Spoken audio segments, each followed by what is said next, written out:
1 Corinthians chapter 1. So every Sunday morning, pinag-aaralan po natin ang book of 1 Corinthians. Actually, inumpisan lang natin to recently. And we are now in chapter 1, verses 4 hanggang chapter 9. 1 Corinthians chapter 1, verse 4 to 9. Now, dito po, ang section po na ito ng chapter 1, yung verses 4 to 9, ito po ay pagpapasalamat ni Apostol Pablo. Ito po yung kanyang panalangin, or we can say na thanksgiving ni Paul para po sa mga Corinthian church member. Now, isang pong tanong na gusto ko pong pag-isipan natin, whenever na napapakinggan natin ang Corinth Baptist Church, anong pumapasok sa isipan ninyo? Probably division, fornication, idolatry, and so on and so forth. Kaya minsan, tingnan nyo po ito, sa ating pong panahon, marami pong mga Kristiyano or maraming churches ang akala nila, we are better than the Corinth Baptist Church. Na mas higit tayo, churches na ating pong panahon, akala ng marami, ang mga churches ng ating panahon ay far better than Corinth Baptist Church nung panahon po ni Pablo. Now, ngayon pong umaga, gusto kong sagutin yung tanong na yan para ipakita, para kay Apostol Pablo, anong klaseng simbahan ang Corinth Baptist Church?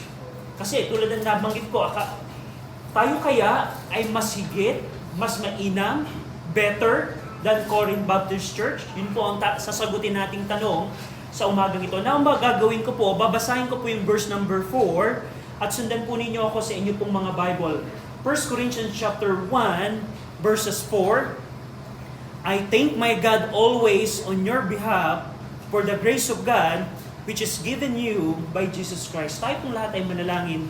Ama naming Diyos na makapangyarihan sa lahat, salamat po muli sa pagkakataong ito na kami, Panginoon, ay nasa simbahan po ninyo. Salamat, Ama, dahil every first day of the week, kami, Panginoon, ay inutusan po ninyo na magtipon, Panginoon, upang sambahin kayo sa Espiritu at katotohanan. At hindi lamang po doon, salamat, Ama, sa church na binigay niyo po sa amin upang kung saan kami pwedeng mag-aral po ng inyong pong salita. We pray na sa pag-aaral namin, Ama, ng chapter 1 ng 1 Corinthians, we pray na ma-interpret namin ito properly.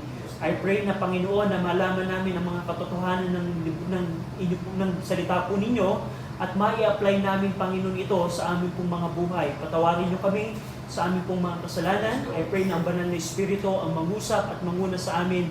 In Jesus' name we pray. Amen.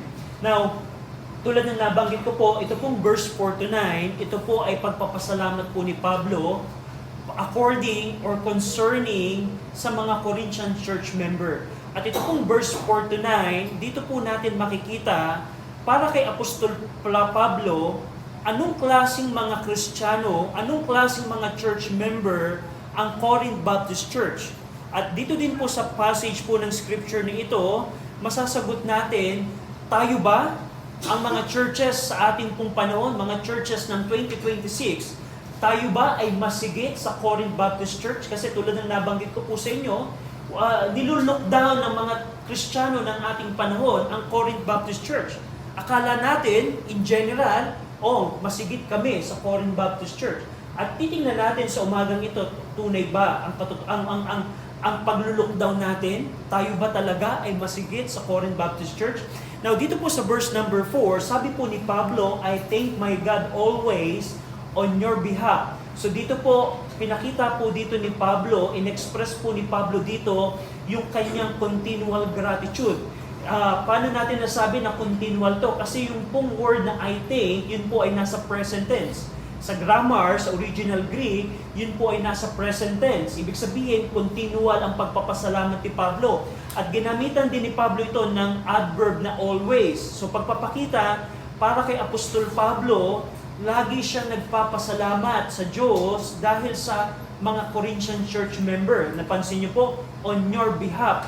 Yung ibig sabihin po ng on your behalf, ibig sabihin nun, ang pagpapasalamat ni Pablo ay dahil sa mga church member ng Corinth Baptist Church. At dito binanggit ni Pablo, ano yung basihan? Ano yung dahilan ng kanyang pagpapasalamat? Binanggit niya dito, sabi niya, for the grace of God which is given you by Jesus Christ. Sinabi ni Pablo dito na ang basihan at ang rason ng kanyang pagpapasalamat ay dahil sa biyaya ng Diyos na ibinigay ng Diyos sa mga church member ng Corinth. Ang Diyos ang nagbigay ng biyaya niya sa mga mananampalataya, sa mga church member ng Corinth. At dito, alam natin, sino yung you na tinutukoy dito? Sino yung given you? Yan po ang mga church member ng Corinth. At dito, sa verse number 1, makikita natin paano ibinigay ng Diyos, anong paraan, sino ang dahilan, bakit ang mga Corinth church members ay nakatanggap ng biyaya ng Diyos. Napansin niyo po, which is given you by Jesus Christ.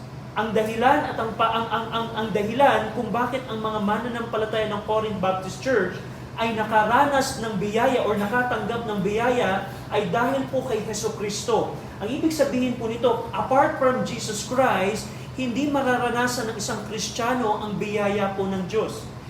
Pero kung ikaw ay mananampalataya na, meron kang privilege na matanggap ang biyaya ng Panginoon. So we see that in verse number 1. At pagkatapos pong tanggapin ang biyaya ng Diyos ng mga Corinthian church member, dito po sa verse number 5, dinescribe po dito ni Pablo sa 1 Corinthians 1:5, ano yung naging manifestation ng biyaya ng Diyos sa buhay po ng mga church member.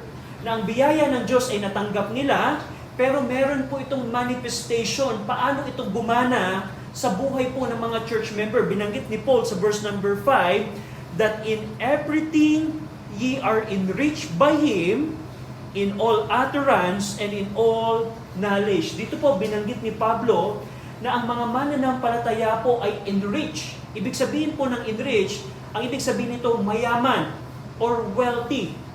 Ibig sabihin, dahil sa biyayang natanggap ng mga Corinthian church member, sila ay pinayaman ng Diyos. They were enriched.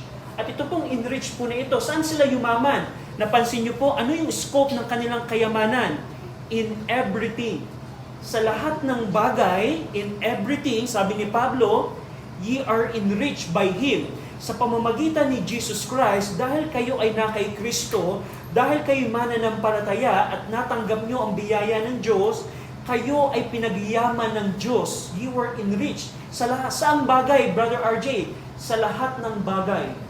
In all aspect of life, sabi ni Pablo, alam ko Corinth church members, kayo ay pinagyaman ng Diyos sa lahat ng bagay, in everything. Napansin niyo po, that in everything, ye are enriched by Jesus Christ.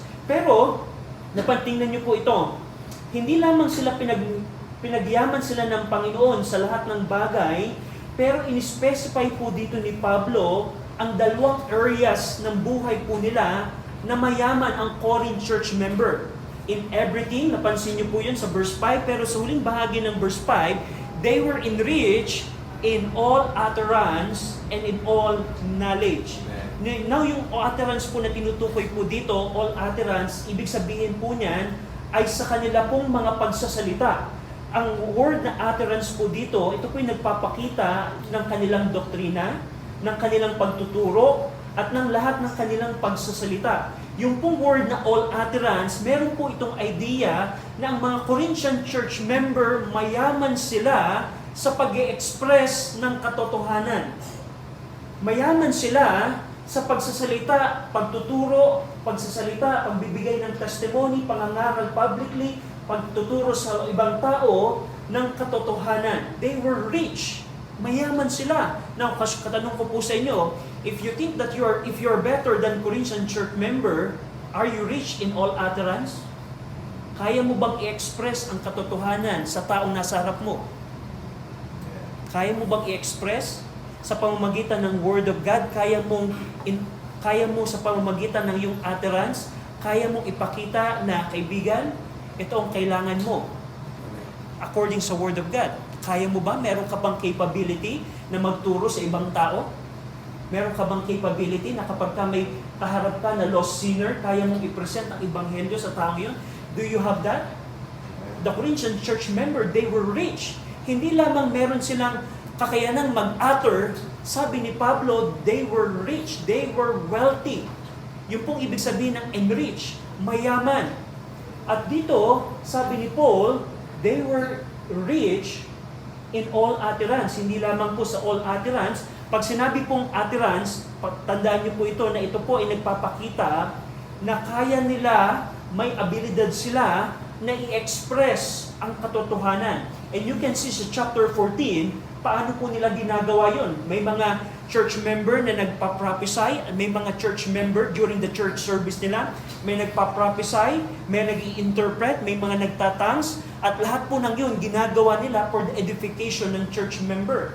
So they were rich in all utterance. Anong second area na mayaman sila?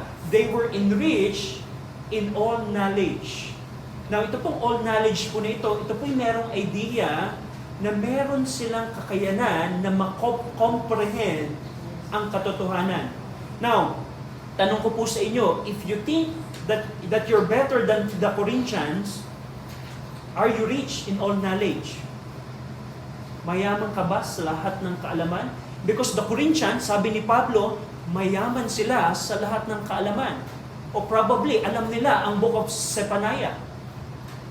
Alam nila siguro ang book of Zechariah. Do you know the book of Zechariah? Do you know why the Lord gave us the book of Malachi? Hindi lamang po dahil sa tithes. Do you know kung bakit sinulat ng Diyos ang book of Genesis? Now, if you think that you're better than the Corinthians, sabi ni Pablo, they were rich in all knowledge. Alam nila ang lahat ng kaalaman. Probably alam nila ang Tanakh. Of course, Apostle Paul taught them for 18 months. So ang tanong, Kristiyano, are you better than the Corinthians? Dito po makikita natin na nung nakita ko po yung mga verses na to, nang liit ako, sabi ko, wala sa kalingkingan ang mga churches ng ating pong panahon than the Corinthians. Paul said they were rich in utterance. Kaya nilang i-express ang katotohanan sa lahat at kaya nilang makomprehend ang katotohanan. Ang marami pong Kristiyano ngayon, marami pong churches ngayon, tanungin niyo sila. Halimbawa, tanungin niyo sila ng ano ang tema ng Book of Micah. Marami pong churches ngayon, hindi alam yun. Bakit sinulat ni Ezekiel ang Book of Ezekiel? Tanungin niyo yan sa maraming churches ngayon, hindi nila alam yun. At yan ang nakakalungkot po. Tanungin niyo mga churches ngayon, bakit meron tayong Book of Colossians? Ang mga churches po ngayon, hindi nila alam yun. Pero ang Corinth church members, sabi ni Paul, they were rich in all knowledge. At ito po yung katotohanan na wala tayo sa kalingkingan ng mga Corinth church member. They were rich. Pag tinignan nyo yung church service nila sa 1 Corinthians 14, 1 Corinthians 14, napakadami po nilang mga ministry and so on and so forth. So, dito, makikita natin na ang dahilan ng pagpapasalamat ni Pablo sa Diyos, sabi ni Pablo, alam nyo, Corinth church members, patuloy ako nagpapasalamat sa inyo, sa Diyos, kasi alam ko na kayo'y mayaman. Mayaman kayo sa pagsasalita at mayaman kayo sa kaalaman. At alam nyo, Corinth church member, lagi ako nagpapasalamat sa Diyos dahil sa inyo. Ayun ang verse number 4 and 5. So, dito, makita natin na yung tanong na binanggit ko sa inyo kanina, tayo kaya ay better than the Corinthians? Now, question, bilang mga mananampalataya, apply natin sa ating buhay na kumusta ang iyong pag-aaral ng Word of God? Kasi problem po sa Christianity today, the Christianity today, we're just like Catholics. Baptists, we're just like Catholics. Para sa maraming Kristiyano ngayon, ang Christianity is just to check the box. Dahil nakapag-church na ako ng Sunday, okay na ako. Dahil ako'y naka-attend na ng prayer meeting, ay okay na ako. Dahil ako'y nakapag-devotion na ng umaga, okay na ako. Just checking the box. Alam niyo yung, halimbawa, meron kang nagka-quality control sa kumpanya, may mga checklist ka. That's the Christianity today. Pero, kumusta ang yung pag-aaral ng Word of God? Meron ka bang Kristiyano, meron ka bang carve out time every day of the week na personal mong inaaral ang Word of God? Kung halimbawa maglo-lawyer ka Anong kailangan mong makuha bago ka maging lawyer?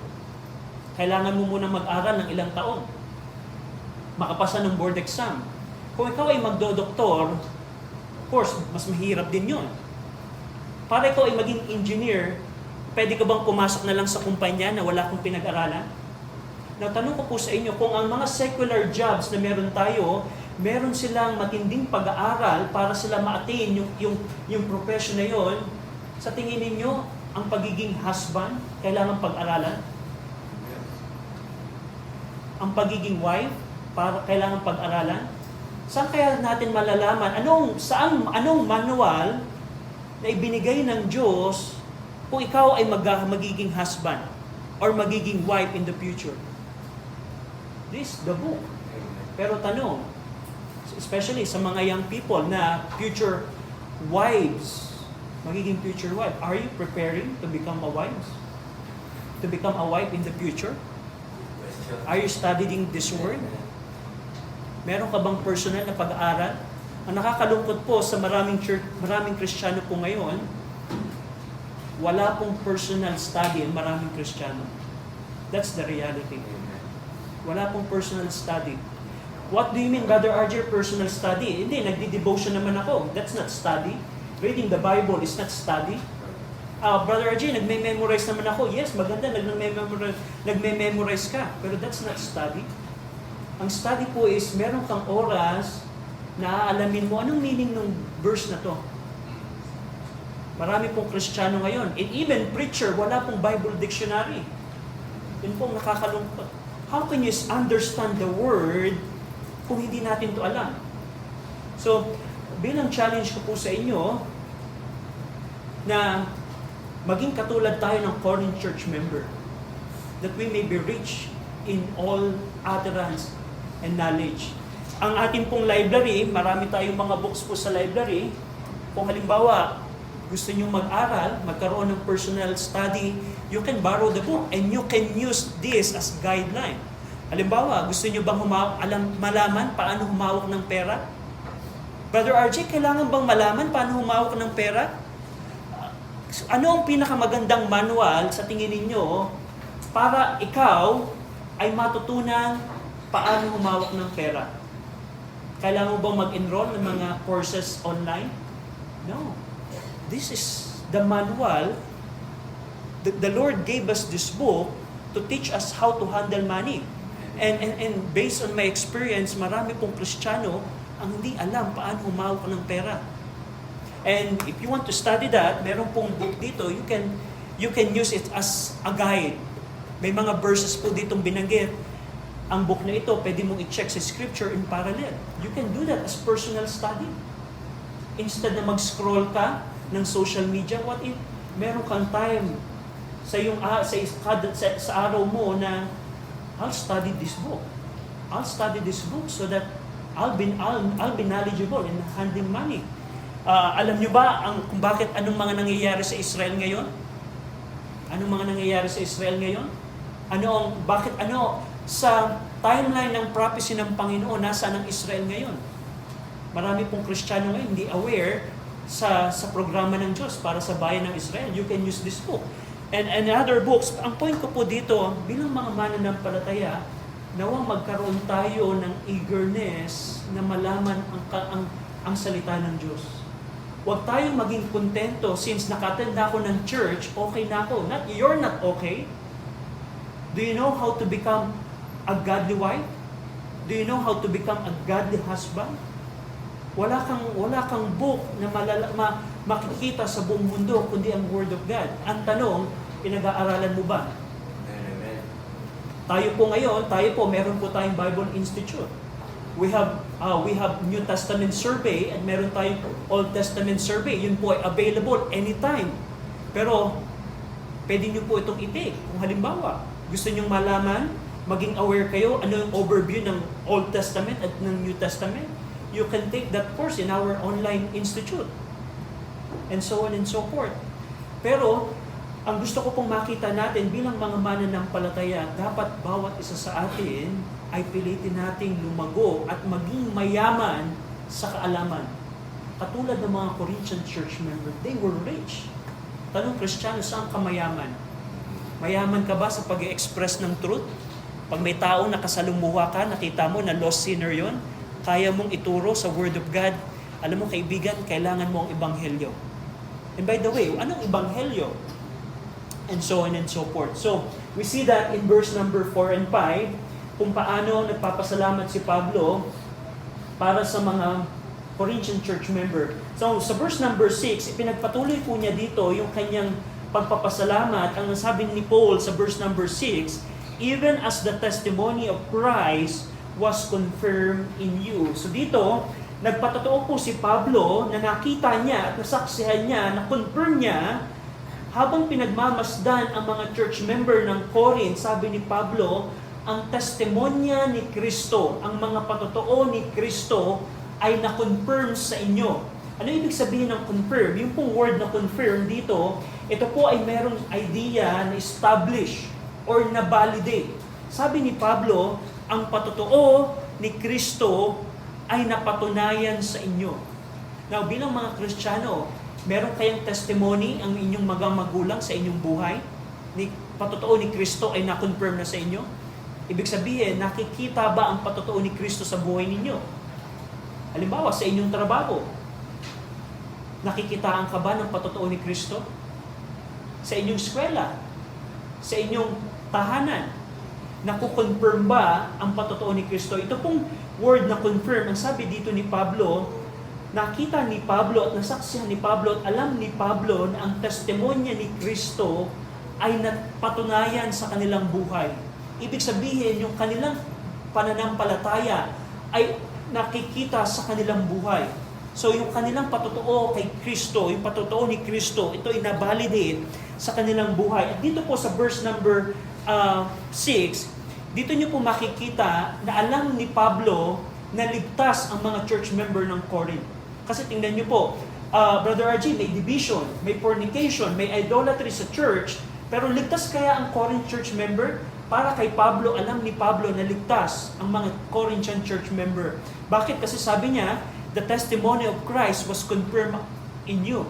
Now, pag tinignan niyo po, sa 14 na sulat ni Pablo, alam niyo po ba na 12 sa kanyang mga sulat, sa umpisa ng mga sulat ni Paul, most of them, alam ni Pablo na ligtas yung kanyang mga sinulatan. Let's say, sa Book of Romans, Book of Ephesians, Book of Philippians, and so on and so forth.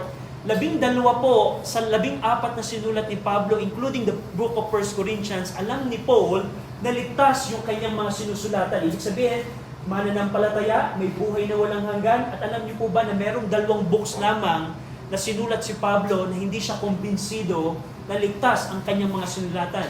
Ang Book of Galatians at ang Book of Hebrews. Yung pong 2 book na yon, kung titingnan ninyo ang chapter 1, wala kayong makikitang katulad ng 1 Corinthians na sinabi ni Paul, alam ko na kayo, ang testimony ni Kristo ay nasa inyo.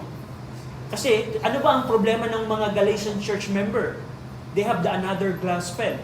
Anong problema ng mga Hebrew churches sa Book of Hebrews? Gusto nilang bumalik sa Judaism. Gusto nilang bumalik sa mga animal sacrifices. At dun po, sabi ni Pablo, hindi ako kumbinsido na ligtas kayo. At yun po ang pagkakaiba. Pero ang Corinthian church, alam ni Pablo na mga mananampalataya sila. Na anong problema dito? Ang Corinthian church member po, mga mananampalataya po sila, ang problema po sa kanila, they behave carnally. Hindi sila carnal kasi ang pagiging carnal po, ibig sabihin ng carnal, hindi ligtas. Ang mga Corinthian church member, ligtas sila, pero kumikilos sila carnally. Meron pong pagkakaiba po yun. Pero dito, we see na bahagi ng pagpapasalamat ni Pablo ay yung testimonya ni Kristo ay na-validate, na-confirma sa kanila. Verse number 7, dito po sa verse number 7, pagkatapos pong ma-confirm yung testimony ni Christ sa kanila, meron po itong naging outcome. Basahin po natin yung verse number 7 and 8 together. Ready? Read.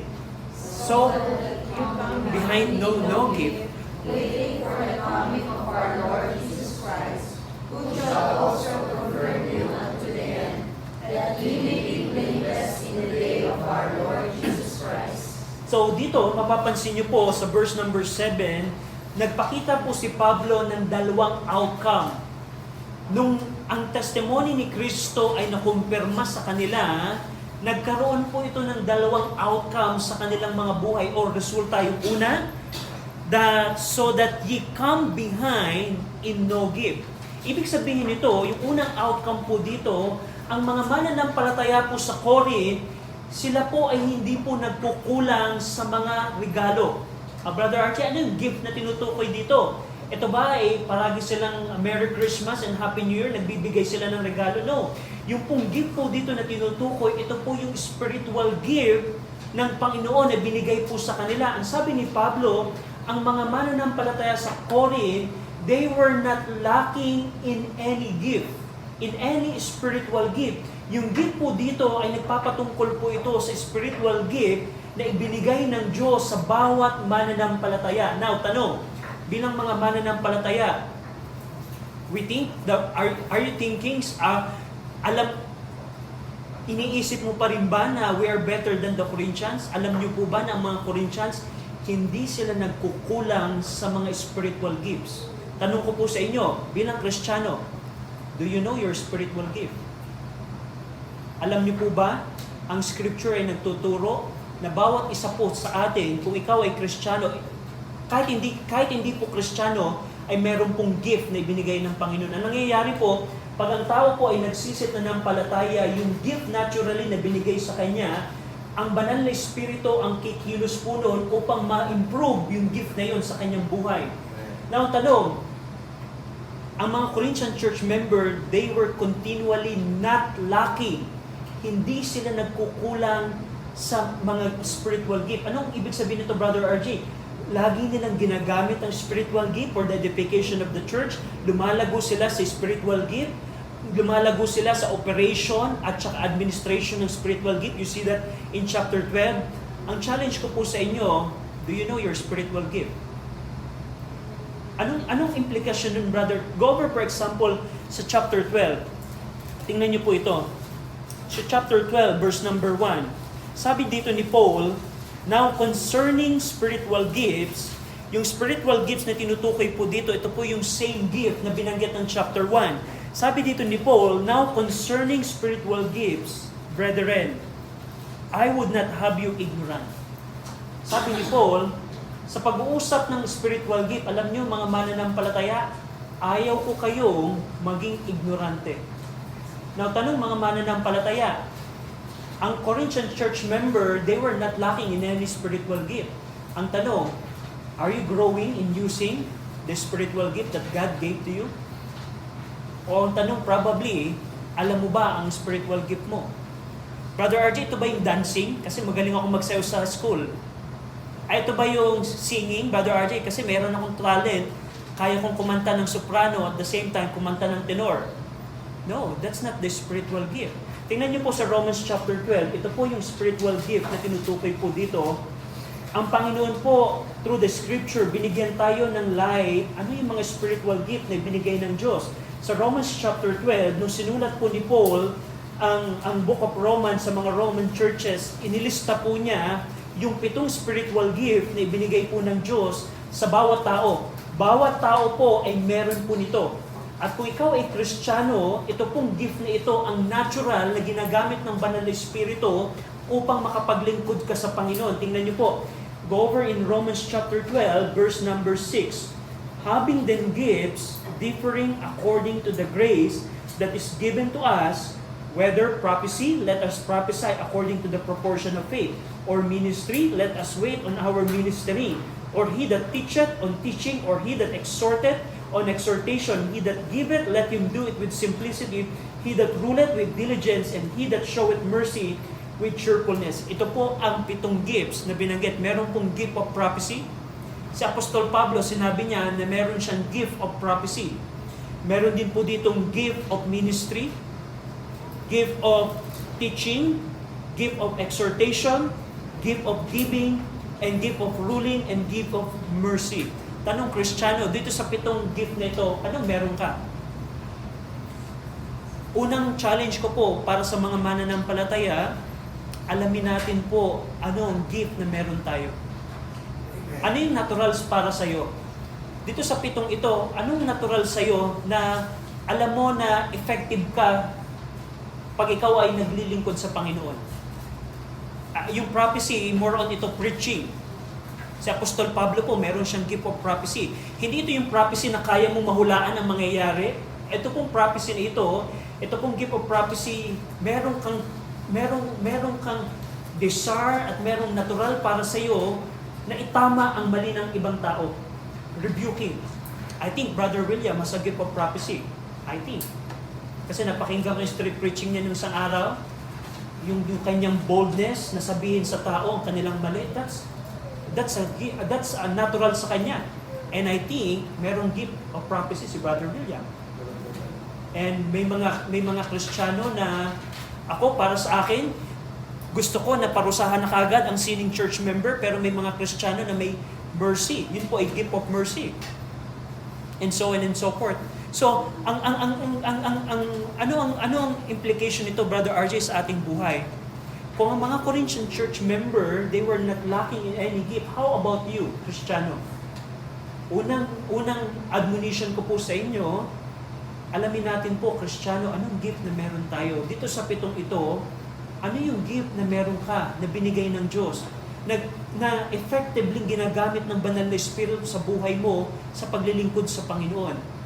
At pagkatapos mong malaman yung gift na yon, doon ka mag-focus.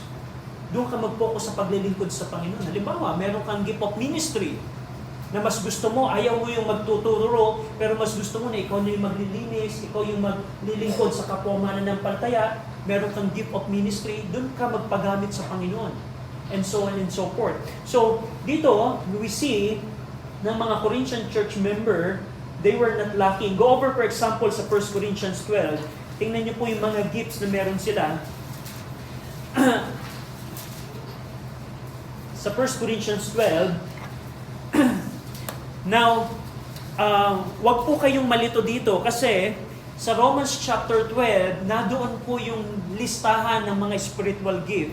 Dito po sa 1 Corinthians chapter 12, ipinakita po dito ni Pablo, hindi po yung listahan ng spiritual gifts, kundi yung pong administration or yung ministry of spiritual gift at yung pong operation. Tingnan niyo po muna, halimbawa sa verse number, let's see here, verse number 4, chapter 12, 1 Corinthians 12, verse number 5. Verse 4 muna. Now there are diversity of gifts, but the same Spirit. And there are differences of administrations, but the same Lord. And there are diversities of operation, but it is the same God which worketh all in all. So dito po, pag ikinumpara niyo po yung listahan ng Romans 12 at sa listahan ng Romans chapter 12, meron pong conflict kasi meron pong binabanggit dito na tongues, healing, and so on and so forth. Hindi po tinutukoy dito ni Paul ang listahan po ng spiritual gift. Ito po yung administration or operation or ng spiritual gift. Dito, nilista ni Pablo, kung halimbawa, meron kang gift of prophecy, pwede mo itong ma-express sa pagtatangs. Of course, walang tongues sa ating panahon. That's another discussion. Kung halimbawa, meron kang gift of teaching, pwede mo itong gamitin sa ibang administration, and so on and so forth. Pero tingnan niyo po kung gaano kayaman ang mga Corinthian church members sa kanilang spiritual gift. Tingnan niyo po, verse number 8 hanggang 11 ng chapter 12. For to one is given by the Spirit the word of wisdom, to another the word of knowledge, but the same Spirit. To another faith by the same Spirit, to another the gift of healing by the same Spirit, to another the working of miracles, to another prophecy, to another discerning of spirit, to another diverse kinds of tongue, to another the interpretation of tongue. But all this worketh that one and the self-same Spirit, dividing to every man severally as he will. So dito po, makikita nyo kung gaano mayaman ang Corinth church member sa paggamit ng kanilang spiritual gift. Ang tanong, tayo kaya bilang church, ganun din kaya tayo? Tayong mga mananampalataya na tayo ay ginagamit natin effectively ang gift na binigay sa atin ng Diyos upang ma-edify ang simbahan natin, katulad ng ginagawa ng Corinth church member. So dito nyo po makikita sa verse number 7 kung gaano unang outcome ng kanilang ng testimony ng Christ na na-confirm sa kanila. Sa pangalawang bahagi po ng verse 7, mapapansin nyo po dito, hindi lamang they were not come behind in their spiritual gift. Pangalawa po, waiting for the coming of our Lord Jesus Christ. So ito po yung second outcome. Nung ang testimony po ni Kristo ay nakumpirma sa kanila, hindi lamang sila nagkulang sa paggamit at paggamit ng spiritual gift, ang pangalawang naging outcome ay nagkaroon sila ng continuous expectation sa pagdadating ni Jesus Christ. Yun po yung waiting for the coming of the Lord Jesus Christ. Ibig sabihin po nito, meron silang eagerness na nag-e-expect sila sa pagdating ni Jesus Christ. Now, tanong, mga mananampalataya, tayo ba ay katulad ng Corinth church member na meron silang eagerness sa pagbabalik ni Jesus Christ? Kasi para po sa akin, marami pong Kristiyano, wala silang eagerness na sa pagdating ni Jesus Christ. Brother RJ, paano mo nabanggit? Kasi never sila nagwi-witness. Never sila nag-share ng gospel.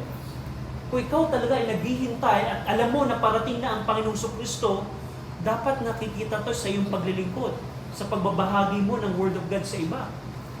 At marami pong Kristiyano ang I think for myself, they're not eagerly expecting sa pagdating ni Jesus Christ. Para silang foolish servant, na yung parating na yung kanilang master, na doon lang sila natutulog.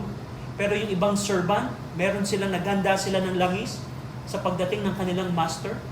And the Corinthian church member, they were eager in expecting sa Panginoong Kristo. Sa verse number 8, tingnan niyo po ito, sabi ni Paul, who shall also confirm you unto the end, that ye may be blameless in the day of our Lord Jesus Christ. So ito pong verse number 8, dito po pinapakita ni Pablo, in-explain po dito ni Pablo, paano isusustain ng Diyos ang mga Corinthian church member hanggang sa pagbabalik ni Jesus Christ. Alam niyo po ba na kung ikaw ay Kristiyano ngayon, ang Panginoon ay isusustain ka hanggang sa pagbabalik ng ating Panginoong Kristo? Dito po ipinapakita po dito na ang Panginoon po, ang ating pong Diyos, meron po siyang continuous pagko-confirm or pag-i-establish po sa bawat mga mananampalataya hanggang sa pagdadating po ng ating pong Panginoong Kristo. Ibig sabihin, God Himself will actively and unfailingly establish the believers all the way to the end. And dito, sa verse number 8, makita niyo po, sabi ni Paul, that ye may be blameless in the day of the Lord Jesus Christ. Ano ibig sabihin nito, Brother RJ? Yung pong word na blameless, ito po ay isang legal term. Ito po isang legal term na nagpapakita na wala kang kaso, na walang maakusa sa iyo. Sabi dito ni Paul, ang ating pong Diyos, dahil sa kanyang biyaya, tayo ay iniingatan niya hanggang sa uli na tayo ay maging walang kapula-pula sa harapan po ng Diyos. Alam niyo po ba na ngayon, kung ikaw ay mananampalataya, you are blameless sa harapan po ng Diyos Ama dahil po sa ginawa ng Panginoong Kristo sa krus ng Kalbaryo. You are free of charge, you are blameless. Yun po ang ibig sabihin nun. And last, sa verse number 9, sabi po dito ni Paul, God is faithful, by whom you were called unto the fellowship of His Son, Jesus Christ, our Lord. So dito po, tinapos po ni Pablo yung kanyang pagpapasalamat sa pagbanggit na yung biyayang natanggap nyo, Corinth church member, yung inyong pagiging mayaman sa utterance, sa knowledge at sa lahat ng bagay, at inyong paghihintay sa pagdadating ng Panginoong Kristo, at inyong pagiging blameless sa harapan ng Diyos unto the end. Alam nyo, Corinth church member, yung lahat ng yon, dahil lang yon sa katapatan ng Diyos. Amen. God is faithful. Kaya ang mga Corinth church member po ay lumago sa kanilang buhay Kristiyano, yun po ay dahil lamang sa katapatan po ng Diyos. Sabi ni Paul, God is faithful. Ibig sabihin, siya ay reliable, siya ay trustworthy. At hindi lamang doon, sinabi din ni Paul, by whom ye were called unto the fellowship of His Son, Jesus Christ our Lord. Alam niyo po ba, ng ating pong Panginoon, kung ikaw ngayon ay ligtas, ikaw ngayon ay nasa fellowship na ng ating pong Panginoong Kristo. Ano ibig sabihin, Brother RJ? dito ng fellowship. Parang ganito po ito. Yung pong fellowship na tinutukoy po dito ni Pablo, kung anuman ang blessing ni Kristo, kung anuman ang mga bagay na pinirefer ng Diyos Ama kay Jesus Christ, kabahagi ka. Yun pong ibig sabihin dito ng fellowship. Yung fellowship dito, hindi yung parang, sige, mag-coffee shop muna, mag-Starbucks muna tayo, mag-fellowship tayo doon sa Starbucks, mag-bonding tayo. Hindi po ito yung fellowship na tinutukoy dito. Ito po yung fellowship na lahat ng inihanda ng na pagpapala ng Diyos para kay Jesus Christ, lahat ng iyon ay kabahagi ka. Just imagine that, Kristiyano. Ikaw ay ginawang kabahagi ni Jesus Christ, fellowship of His Son, Jesus Christ. Alam niyo po ba na pagdating ng millennium reign of Christ, tayo ay magiging king and priest pagdating ng millennium reign of Christ? Kaya nga, hindi po talaga kalooban ng Diyos sa Kristiyano na pumasok sa politika. Sabi ng Philippians chapter 1, ang ating politics ay pagdating ng millennium reign of Christ. At alam niyo po ba, pagdating po ng millennium reign of Christ, paano ka, kung ikaw ay Kristiyano, paano madidictate anong posisyon mo sa millennium reign of Christ? Kung paano ka naglingkod ngayon. Kung ngayon, halimbawa, kung ako ngayon ay hindi ko alam ang Bible, halimbawa, Kristiyano ako na okay lang sa akin mag-church, pero hindi ko babasahin ang Bible. Sa tingin ninyo, pagdating ng millennium reign, ako kaya ay magiging head of director of Bible education? Sa tingin ninyo, i-appoint kaya ako ni Christ o RJ, dahil ignorante kang sa Bible nung ikay Kristiyano, ikaw ngayon ang magiging head ng lahat ng teaching ng Torah. I don't think so. Kung halimbawa ngayon, hindi ka nagpipreach ng Word of God toward unbelievers, sa tingin mo magiging preacher ka in the millennium? Something like that po. Ang gusto ko pong pansinin natin dito, na kung ano man ang ginagawa mo ngayon, meron tong impact sa eternity mo. Eternity mo. Kung ikaw ngayon ay hindi naglilingkod sa Panginoon ngayon, may impact yan pagdating ng millennium reign of Christ. At dito makikita natin ang mga Corinthian church member, they were called unto the fellowship of His Son. Ibig sabihin nun, lahat ng pagpapala na inihanda ng Diyos Ama kay Jesus Christ ay kabahagi ang mga mananampalataya. And that's a blessing. So dito po sa pagpapasalamat ni Apostol Pablo, dito niyo po makikita, sa tingin ninyo, base dito sa mga verses nito, ligtas kaya ang Corinthian church member? They were saved. They were saved.